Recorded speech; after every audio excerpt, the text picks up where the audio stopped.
क्या आप जानते हो कि माइनक्राफ्ट में एक ऐसा स्टीव है जिसका कोई भी सर नहीं है और माइनक्राफ्ट की 666 सीड इतनी ज्यादा डरावनी है कि हर कोई उसको खेलने से मना कर देगा। आज की वीडियो थोड़ी सी डरावनी होगी एंड कौन कौन इस वीडियो को पूरा देख पाता है मेरे को नीचे कमेंट में जरूर बताना। Let's begin.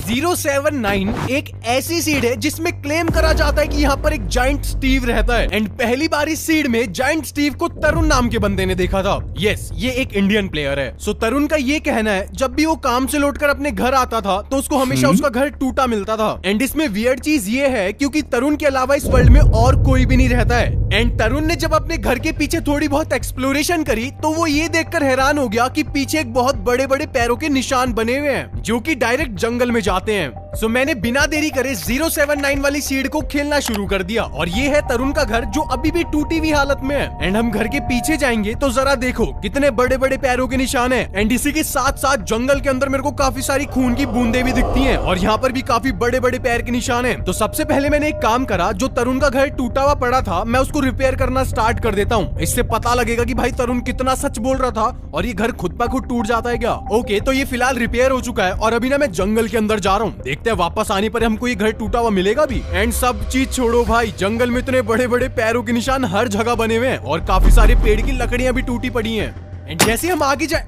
व्हाट भाई, मेरे को अभी आवाज सुनाई दी, आपको भी सुनाई दी है क्या? एक सेकंड, शांत एकदम। फिर से बहुत तेज आवाज सुनाई दी भाई। और प्लीज डोंट टेल मी कि भाई ये आवाज तरुण के घर से आई है। And guys you won't believe, जैसे मैं तरुण के घर पर आता हूँ वो घर वापस से टूटा हुआ मिलता है। एंड सबसे ज्यादा डरावनी चीज, मेरे को दूर जंगल में किसी का बड़ा सा सर भी दिखता है और उसको मैं फॉलो करने के लिए ट्राई करता हूँ लेकिन तभी मेरा गेम बंद हो जाता है। एंड मैंने इतनी बार ट्राई करा उस वर्ल्ड में वापस जाने के लिए लेकिन हर बारी मेरा गेम क्रैश हो जा रहा था। वेल भाई, यहाँ पर दो चीजें हो सकती है, या तो उस वर्ल्ड में काफी ज्यादा बग्स थे या तो भाई तरुण बिल्कुल सच बोल रहा था। आपको क्या लगता है मेरे को नीचे कमेंट्स में बताओ। माइनक्राफ्ट में आप सोने जाओ और आपके पास नोट आता है कि भाई आपके आसपास एंटिटीज है इसलिए आप सो नहीं सकते हो, ये बड़ा नॉर्मल है। लेकिन कैसा होगा जब आप रात को बेड पर सोने जाओ और खिड़की में से आपको कोई घूर रहा हो? भाई हर कोई डर जाएगा और जैसे ही आप बाहर जाकर चेक करो तो वहाँ पर कोई भी ना मिले। बिल्कुल एग्जैक्ट ऐसा एक जस्टिन नाम के प्लेयर के साथ हुआ था। वो पिछले 1.5 साल से माइनक्राफ्ट खेल रहा था लेकिन आज तक जस्टिन के साथ ऐसी कोई भी घटना नहीं हुई थी। लेकिन एक दिन वो नॉर्मली जब माइनिंग करने जाता है तो उसको साइन बोर्ड के ऊपर कुछ अजीब से वर्ड्स लिखे दिखते हैं एंड इंग्लिश में इनका मतलब होता है I am taking your soul. तो जस्टिन इन सब चीजों को इग्नोर कर देता है और माइनिंग पर चले जाता है। लेकिन वो जैसे ही अपने घर पर आता है उसको एक और साइन बोर्ड दिखता है जिसके ऊपर लिखा होता है स्वीडिश में आई एम गॉड। इन सब से जस्टिन काफी ज्यादा कंफ्यूज हो जाता है लेकिन वापस से ये सब इग्नोर कर रात को सोने के लिए चले जाता है। एंड वो सोने की तो ट्राई करता है लेकिन सो नहीं पाता है क्योंकि खिड़की में से उसको एक डरावना सा एंटिटी घूरे जा रहा था। एंड जैसे ही जस्टिन खिड़की के पास जाता है वो एंटिटी एकदम से गायब हो जाता है। एंड जस्टिन फिर अपना घर का गेट खोलता है बड़ी हिम्मत कर और उसको आगे एक रेड कलर की रोशनी दिखाई देती है। एंड धीरे धीरे डरते डरते जस्टिन वहाँ उन रोशनी के पास पहुंच जाता है और उसको पता लगता है कि रेडस्टोन से किसी ने 666 लिखा हुआ है। और फिर एकदम से वही एंटिटी जस्टिन के फेस के सामने आ जाता है एंड एकदम से डर के जस्टिन अपना गेम बंद कर देता है। एंड आप बिलीव नहीं करोगे, जिस वर्ल्ड में जस्टिन खेल रहा था उसकी सीड नंबर भी 666 था।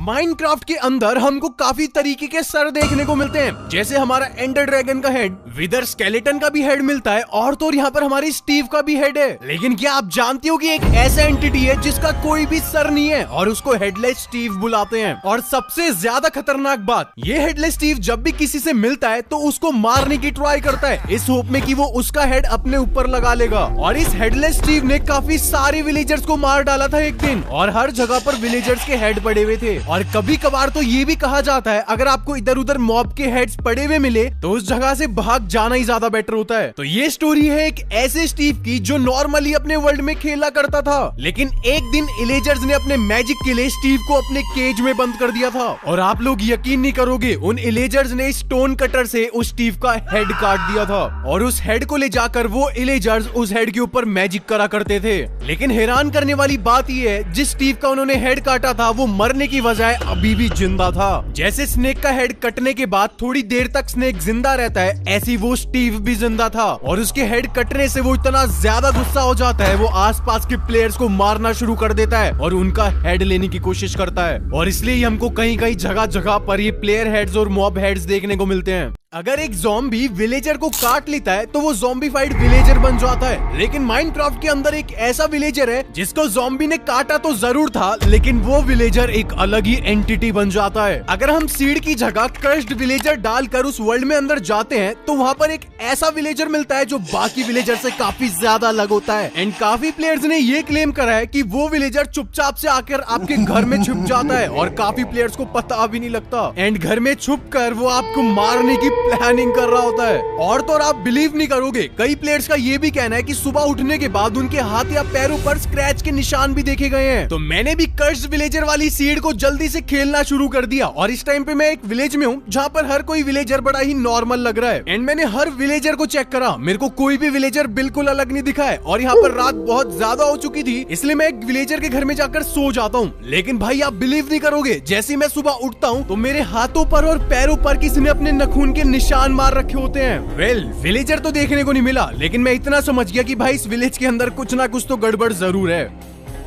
माइनक्राफ्ट के ज्यादातर एंटिटीज खून में लथपथ होते हैं और ऐसा ही कुछ एक बिनी नाम की एंटिटी के साथ भी है। एंड ये इतना ज्यादा खतरनाक है कि स्टार्टिंग के डेज में तो आपको सब कुछ नॉर्मल लगेगा, लेकिन जैसे ही आप गुफा वगैरह के अंदर जाओगे तो वहाँ पर आपको इतनी ज्यादा डरावनी आवाजें सुनाई देगी जिससे हर कोई प्लेयर पैनिक हो सकता है। एंड जो सबसे बड़ी गलती एक प्लेयर कर सकता है वो है इन रेडस्टोन टॉर्चेस को फॉलो करना, क्योंकि भाई एक बिनी का ट्रैप है। कहा जाता है जो भी इस ट्रैप को फॉलो करता है उसकी बहुत ज्यादा दर्दनाक मौत होती है। और इतना ही नहीं, आपके घर के आसपास जो भी तालाब है भाई वो पूरे खून से भर जाते हैं। एंड इस वर्ल्ड की सीड इस टाइम पे आपको आपकी स्क्रीन पर दिख रही होगी, तो बिना देरी करे मैंने इस वर्ल्ड को खेलना शुरू कर दिया। एंड मैं यहाँ पर कोई घर वगैरह नहीं बनाने वाला हूँ, मैं जाने वाला हूँ सीधा केव्स को ढूंढने, क्योंकि भाई जो भी डरावनी चीजें होती है ज्यादातर बिनी वही करता है। एंड थोड़ा सा ही ढूंढने के बाद मेरे को एक केव मिल जाती है जो अभी के टाइम पर तो बड़ी ही ज्यादा नॉर्मल लग रही है। एंड इसके बाद मैं 30 से 40 मिनट तक केव के अंदर बहुत ज्यादा घूमता हूँ और मेरे को लगता है यार ये बिनी वगैरह एकदम फेक है, लेकिन तभी